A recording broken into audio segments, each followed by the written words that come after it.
Home of the Brave by Catherine Applegate. Fries. We sit at one of the long tables. Nearby are two students from my class, Jaime, the boy from Guatemala, and Nishan, the girl from Ethiopia. Hey, Jaime says. Hey, I say back, but I can't talk anymore because my mouth is already full of new taste. Excuse me, I say when I have swallowed at last. But what is this amazing food?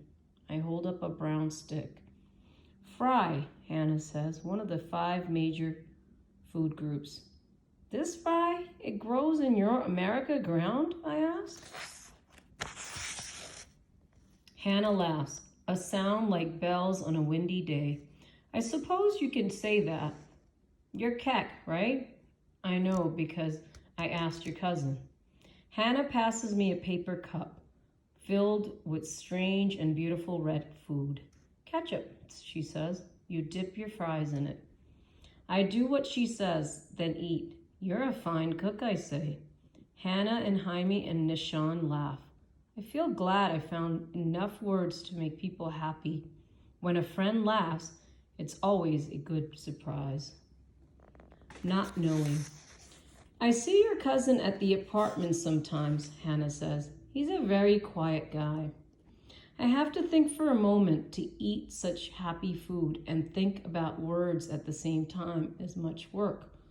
Gunwar, I say, has many worries. He seems kind of sad, Hannah says. I look at the fry in my hand with its shiny coat of red. I want only to eat and not to remember. But Hannah's words tug like tight rope on a calf's neck. Gunwar lost his father and his sisters when the fighting came, I tell her. Hannah nods. Her eyes are blue and gray, or maybe green. I can't be sure. I remember a kind doctor at the camp with such eyes. How did he lose his hand? Hannah asked in a gentle voice. I don't know the words for this. Some English words I hope I never learn. Men came with guns and knives to our village, I answer at last. To be in such fighting, says Nishan, is very bad. And what about your family, Jaime asked me. I stop eating. I take a breath. My father and my brother, Luau, they were killed by the government men. I saw it. I pause. As a memory pokes at me like a knife in my back, I was lucky to see, I add. Lucky? Hannah asks. Her voice says she doesn't understand. Nishan looks at me with eyes that know of such things. Maybe Keck means lucky to know for sure, she explains. Not knowing, it's the hardest. Yes, I agree, the hardest. How about your mom? Hannah asks softly.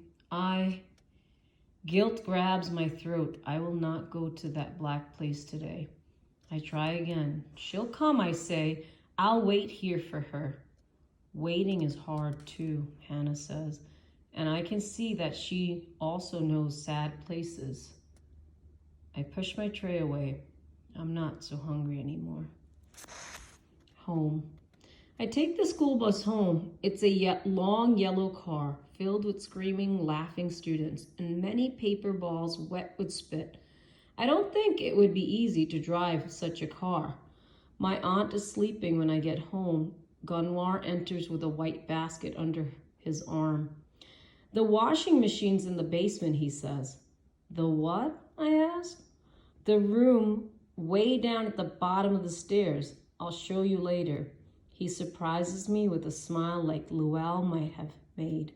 A big brother making trouble smile. You'll like doing the wash. It's my job, but if you want, I might let you help. Sure, I say, although I don't trust that mischief smile. I remember well how Luau and Gunwar used to tease and test me. Always I was the little kid with foolish ideas and silly ways. Always they were too old to bother with me, unless it was for their own fun. The door to my aunt's room opens and she comes out slowly, yawning and stretching. How was school? She asked. You would not believe it, I say. They teach you and feed you and I have my own desk. We're going to visit the zoo where animals live and the planetarium where stars live. And I'm going to learn how to dunk slam in the class called PE. Slam dunk, Gunwar corrects. Good, my aunt says, good boy. And she fills a kettle with water to put on the cooking fire. I want to tell her more, but I can see that her mind is visiting other places. I think maybe I'll like living here in America, I say to Gunwar. Yeah, that's what I thought too, but you'll never really feel like an American, Gunwar says. You'll see. Why? I ask. Gunwar shrugs, because they won't let you. He tosses the basket on the sofa. I'm out of here, he says, switching to English. Be home by, my aunt begins, but Gunwar is already gone.